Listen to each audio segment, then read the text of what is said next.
My husband doesn't want our nanny to teach our daughter Spanish. I feel like I'm seeing an ugly side of him. My husband Eric and I have been married for 5 years. We have one child, a 4-year-old little lady named Catherine. We both work busy jobs, but I'm a writer and I usually work from home or from my office down the street. Our live-in nanny, Ella, 45 female, has been with us for about 6 months. She's incredible at her job, and she's honestly become part of the family. The other day, Catherine, my husband, and I were driving somewhere in the car, and my daughter said, "Want to hear me talk like Ella?" And she started speaking Spanish. I'm not fluent, but I know enough to know that she was really speaking it, not just pretending. I was really impressed, and I told her, "Great job, keep practicing, etc."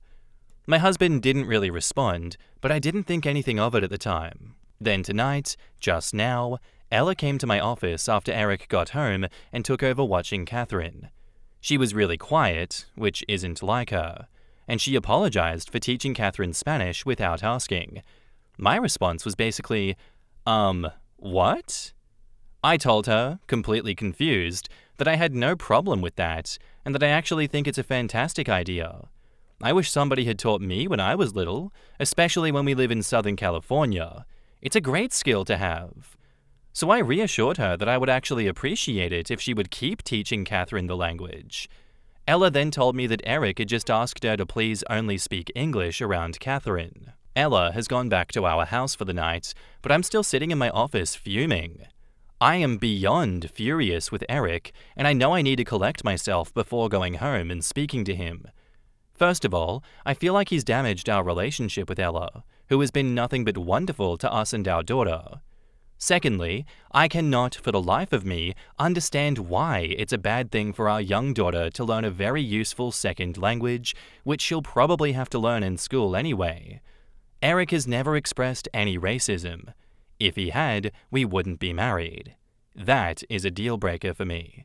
But I can't see any other explanation for this. And finally, I'm furious that he made the decision to talk to Ella without me. That's not how a partnership should work. Where do I begin in addressing this with him, and how do I make it clear to Ella that she's free to speak whatever language she wants around our daughter?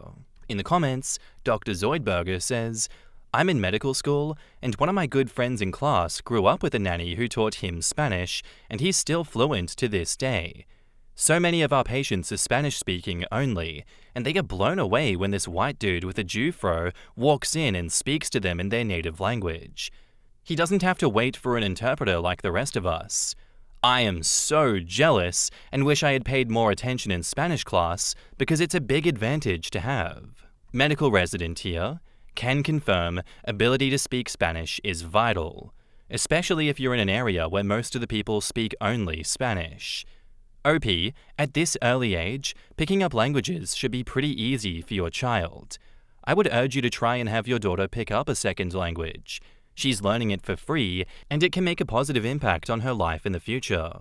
Yeah, you're right to be pissed off in this situation, OP, but don't do it in an angry way. Have that serious conversation with him, but I think turning this into a blow-up won't get the result that you want.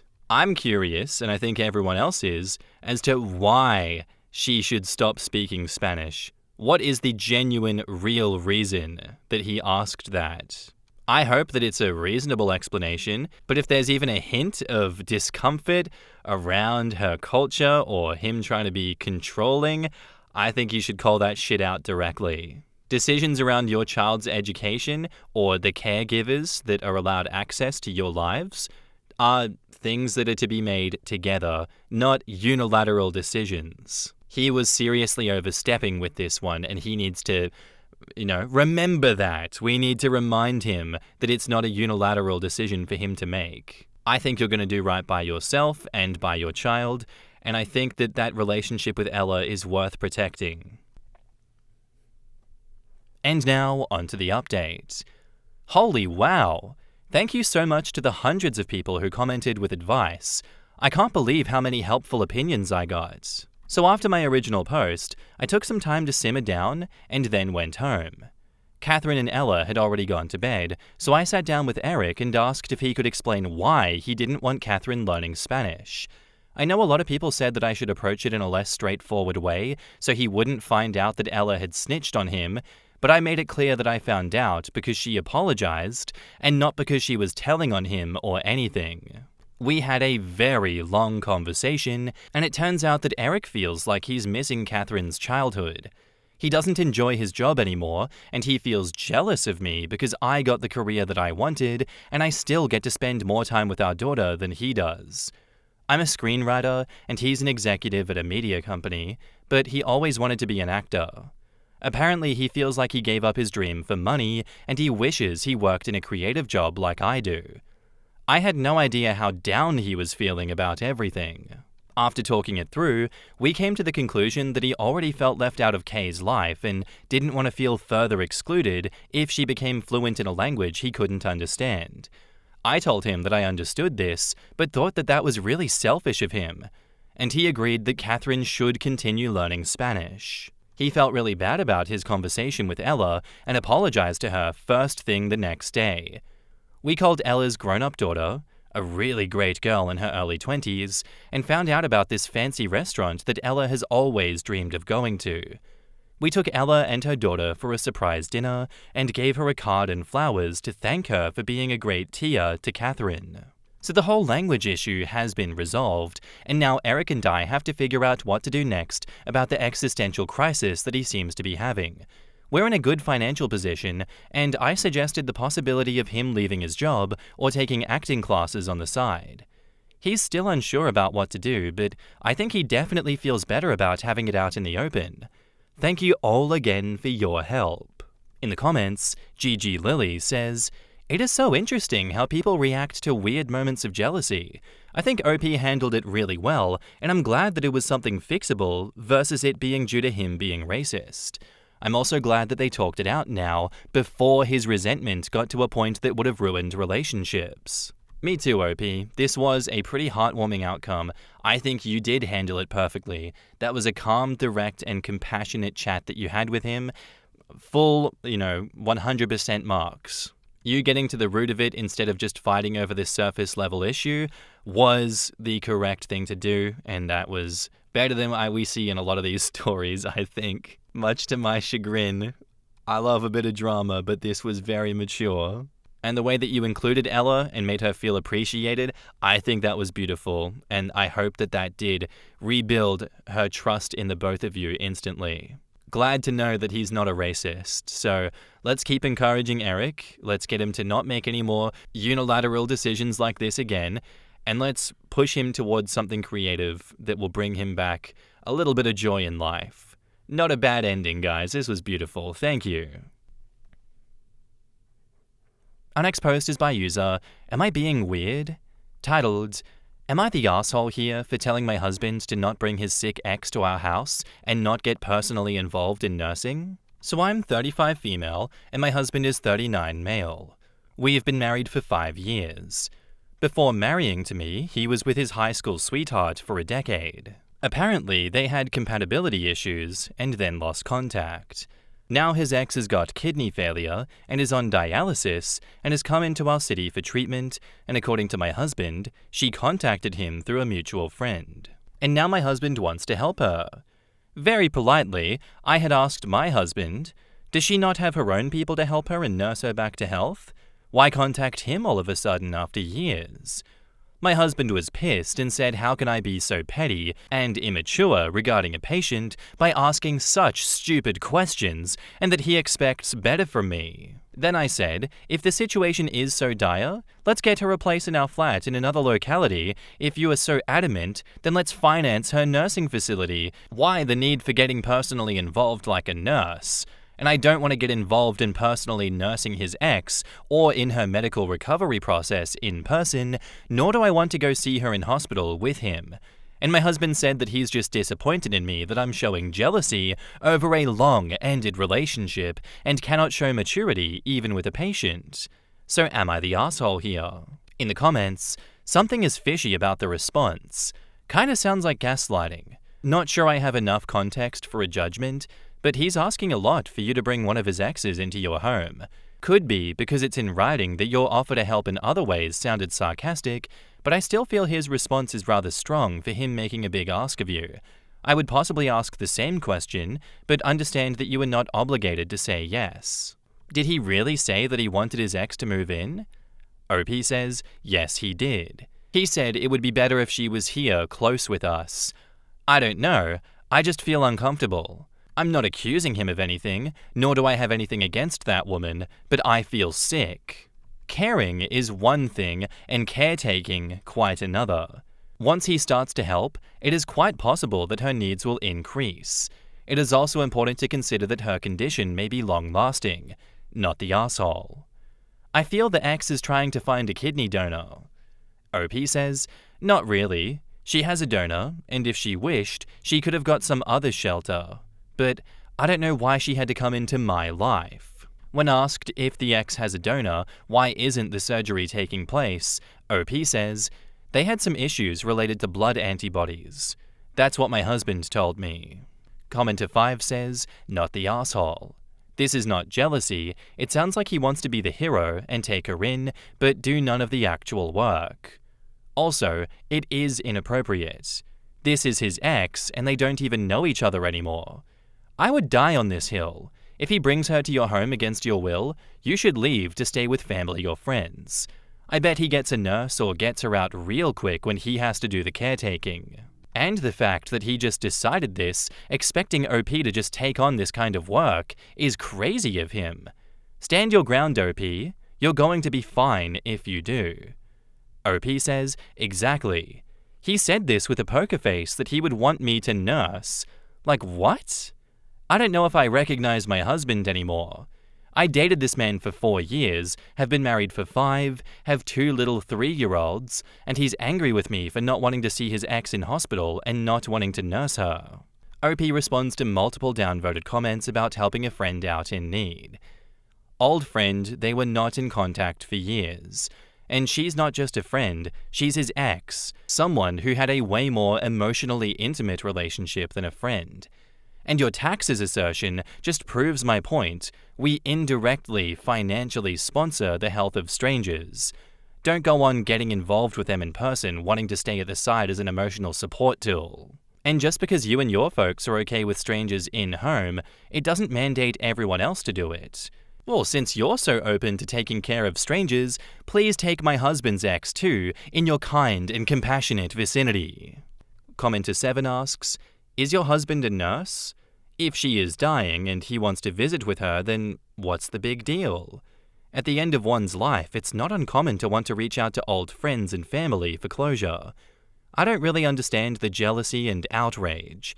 This feels like a massive overreaction. Has he been unfaithful before? OP says, what kind of selfish and entitled demand is it to expect a married man to suddenly get involved in your mess, leaving everything behind? Being an emotional support tool, caretaking in person when you are vulnerable, all these emotionally intimate things are exclusive to one's spouse. I would have been outraged even if it was a platonic female friend in the picture, let alone an ex whom one had sexual and emotional intimacy with. Do you want me to play third wheel in my own marriage? Commenter 8 asks, is she asking for him to take care of her, or is she just checking in that she's in the area and that he can stop by and visit? If she's asking you to put her up and give her a place to stay, then that's inappropriate. If she's asking for a visit, you are overreacting. They were together for a decade. He will always be family. OP says, she's asking for him to take care of her in person. She expects him to be at her side during medical checkups. Is it not an outrageous demand? Where does this entitlement come from? And the family bullshit, you don't become a family to someone after a decade of no contact. When you've broken things up, they are done now. The other party does not owe you anything. If you were such an inseparable family, you shouldn't have taken a divorce to begin with. And the most important thing that I'm not obliged to put up with is this she will always be family notion. I have always preferred no contact and no mingling side. A lot to go on here. There's a lot to unpack with all of this. But I will say, you're absolutely not wrong for feeling uncomfortable, OP. This is a huge boundary that he is crossing. It's one thing for him to visit this ex in the hospital, but yeah, it's an entirely different thing to invite her into your home and expect you to play nurse with her. I would draw the line as well, because this is not a unilateral decision to make. He cannot take that upon himself without you also agreeing. I think you set a reasonable compromise by offering financial help instead of personal involvement. Now it's time to just hold your ground on this one, die on this hill. If he keeps insisting, I think you should remind him that empathy shouldn't come at the expense of your marriage and your marriage's boundaries or your peace. He can support her without dragging your goddamn family into it, and he will sink the ship if he continues. That will not be on you. That will be entirely his doing. And now, on to the update. I tried to have another conversation with my husband and my parents as soon visiting my house, but I don't think we've made any progress. I talked pretty politely that it's very unfair to me and my boys, I have 2 3-year-old twins, that he's willing to be an emotional support tool to an ex and is so hell-bent to be at her side. Caring about acquaintances is a different thing, but issuing things, like being an emotional support tool, caretaker, all this should be exclusive to one's spouse. And issuing it to any third party, even if it's platonic female friends, will be the foundation stone of an emotional affair, let alone issuing it to an ex. He told me that it's tragic that I don't trust him even after being together for 9 years. We dated for 4 years, have been married for 5. And accusing him of having an affair. It's natural for people to care about their loved ones, acquaintances especially when they are sick, and being an emotional support tool, being a caretaker, being at one's people's side is the bare minimum that one can do and does not automatically translate into an emotional affair, and it's sad that I'm so narrow-minded that I'm taking offense to him being personally involved with his ex. Ideally, I too should have volunteered to help his ex. I should have visited her, consoled her, shown her some empathy, instead of being an insecure person. I said, I am not negating the fact that we should help a sick person and we get nurses and doctors involved and assist financially, but you offering emotional intimacy to her does not go down my throat. He once again said, tossing just money to a sick person is so cold-hearted on my part, and a patient needs to see that people are available for her. To which I said, I am not obligated to be available for her, nor are you. Nobody will blame you for not taking responsibility over your ex's life's troubles. He cut me in between and said, what a selfish take, and how he will be selfish to not respond properly to a person asking for help. Then one of my twins woke up, and our conversation ended. Additional information from OP in the comments. I would like to share my reflections and lessons. Emotional infidelity is real. Do not let anyone convince you that being someone else's caretaker or emotional anchor is simply helping. When your partner begins to show up for someone else in ways that belong within your relationship, it becomes emotional cheating. It starts quietly, under the label of compassion, but it erodes trust just as surely as any affair. Illness does not erase boundaries. I have sympathy for anyone who is unwell, but compassion does not mean allowing someone to disregard the limits of your marriage. Being sick does not make a person's motives pure, and pain does not grant them moral permission to cross into another person's life. And just because a person is ill, it does not mean that their intentions are pure or that they are automatically becoming nice humans. You can be kind and still say no. I offered fair and humane alternatives, such as arranging professional nursing care and contributing financially. He wanted personal involvement, the kind that blurred emotional lines, and that was never acceptable. Refusing such involvement is not cruelty, it is clarity. Boundaries protect dignity. You can show empathy without surrendering your self-respect. It's not selfish to insist on peace within your own home. The people who call it insecurity often fail to understand that boundaries are the foundation of mutual respect. Affiliation with exes is a danger zone no matter how many years have passed. Feelings can resurface any time. In fact, nostalgia and distance make things way more of a slippery slope. In my case, it is 1 decade. You cannot stop cheaters from cheating, but you can save yourself from being a pawn who is being played. And the most important thing, please be financially independent and keep your financial affiliations as independent as possible. The only relief that I have in this mess is that I earn a good amount of money and have side ventures. Outside academia, I have a few side ventures that keep me financially stable and mentally occupied. I co-own a small academic editing service with 2 colleagues from the department where we review research papers and grant proposals for independent scholars. It started casually during the lockdown and now runs steadily, bringing in a decent secondary income. I also rent out a small studio flat. The rent covers most of the expenses related to my boys. My salary as a professor covers the essentials, but the side ventures keep me secure. They allow me to make decisions without fear of losing footing. That is the one thing this entire experience has reaffirmed. Independence is not only emotional, it is structural. In the comments, I don't see this ending well at all. OP says, me too. I can sense myself getting divorced. OP on drawing boundaries and providing financial help for the ex. Did you not read my post? I said, if the situation is so dire, we can get financial help issued from a distance. The only place that I'm drawing a line is personal involvement. Before marriage, I had told him that I prefer men who are no contact with exes. I don't want those complications on the table. He agreed to it. Yet I am bending backwards and am getting involved in things related to his ex. Couldn't he understand me a little bit too? And now onto the second update. It has been 1 week since I made my first post here, and it feels as if centuries have passed in mere 7 days. A lot has happened, and I feel kind of numb and dumb. So as most of you expected, my husband and I are getting divorced. His ex, who has kidney failure and is on dialysis, did not reach out only because she needed help. She reached out because she wanted him back. Her illness is real, but her intentions were not. She eventually admitted that to me directly, and she was quite blatant in this regard. Maybe her illness has made her irritable and scornful, but that's how it was. Right now, I feel strangely calm. It's not unexpected, but I'm still unable to process that a man can leave a relationship of 1 decade with 2 kids. We dated for 4 years and have been married for 5 and have 2 twins who are 3 years old. Like this, with 0 visible regret. My parents are with me, they are helping me stay steady for my twin boys who just turned 3. They are too young to understand what is happening, but they keep me grounded. After everything came to light, my husband admitted that she was the one who ended their relationship years ago because she thought that he lacked drive and stability.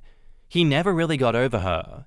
Seeing her again, fragile and vulnerable and remorseful, reopened old feelings that he had never dealt with. And in my mind, I was like, jerk, you could have admitted it from day one instead of gaslighting me, but I guess I was just speechless there. I actually met her by coincidence 3 days ago. My husband had been visiting the hospital frequently, and one afternoon he forgot his insurance file, which also contained some of our joint investment papers. Since I was disentangling things from him in the background while waiting for my parents to come and give my marriage a last chance, I had gone to collect it from the administrative office at the dialysis unit. The dialysis unit was tucked in a quieter wing separated from the main outpatient block. Outside, the renal chamber waiting area was attached. I was standing there waiting for the administrative officer to bring out the insurance file when she appeared with a nurse. She recognized me right away, and before I could even introduce myself, she told the nurse to give us a moment. The nurse was hesitant in leaving an immunocompromised person, but she insisted on a couple of minutes of privacy, and then she asked me, "You're his wife, right?" I swear to God I've not met this woman once, so I don't know how she recognized me in a glance, and I said yeah. And she asked me to sit down for a moment, and then she said, "I was planning on bringing this up gradually to you, but it's better that we met here. I guess today or tomorrow you have to know this. There isn't any use beating around the bush, so I'll come straight to the point. I know you probably think I'm intruding, but I never stopped loving him.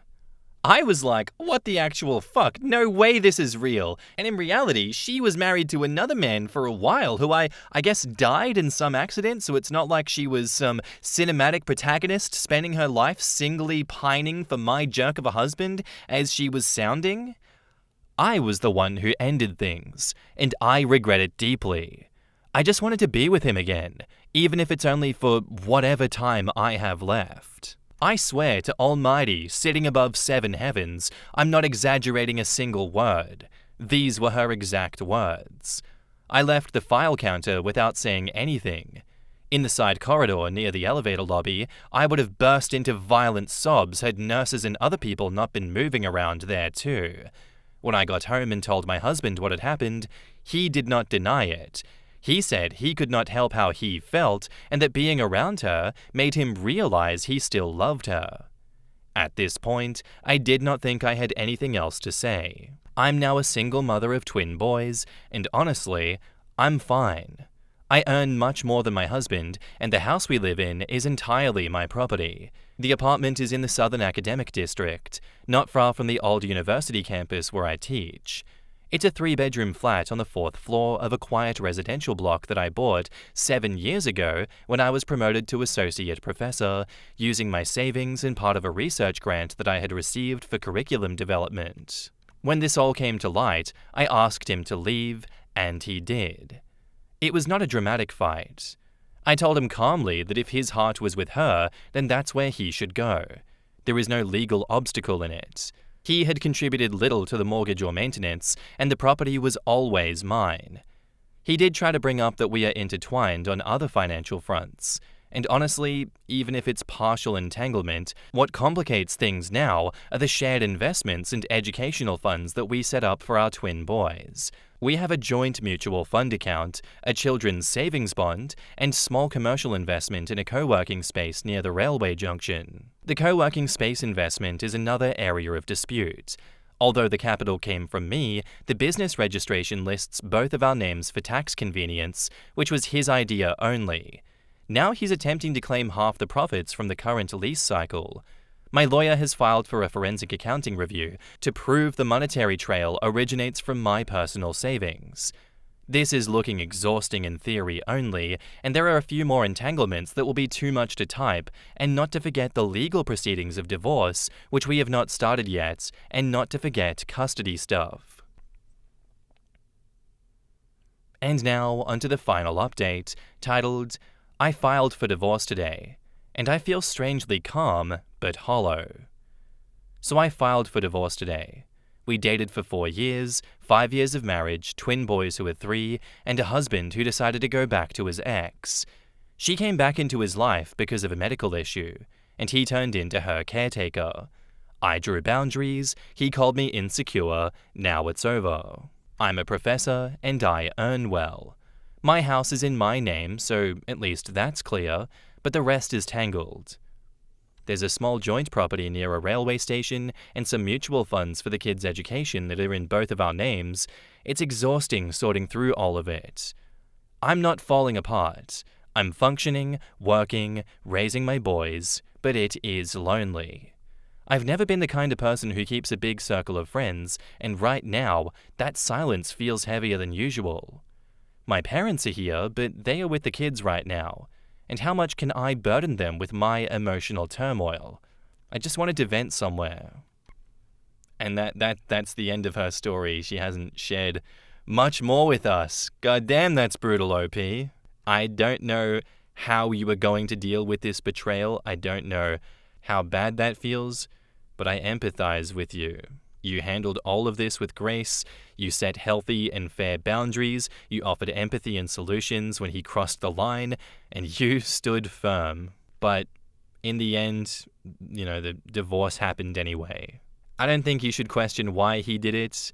I mean, someone that can throw away a life like that for nostalgia over his ex, I don't know if it's worth even questioning that. He's chasing something that's fake, He's chasing an illusion, and I think one day he will realize what he's lost, and he will regret it and try to come back into your life, but don't let that happen. Focus on yourself, your boys, build up a network for yourself, and good luck out there. Thank you for your story and thank you for the many updates. Anyway, guys, that's where I'm going to end today's episode. I do hope you enjoyed. If you did, let me know what you thought of it in the comments down below, and I'll see you in the next one. Bye.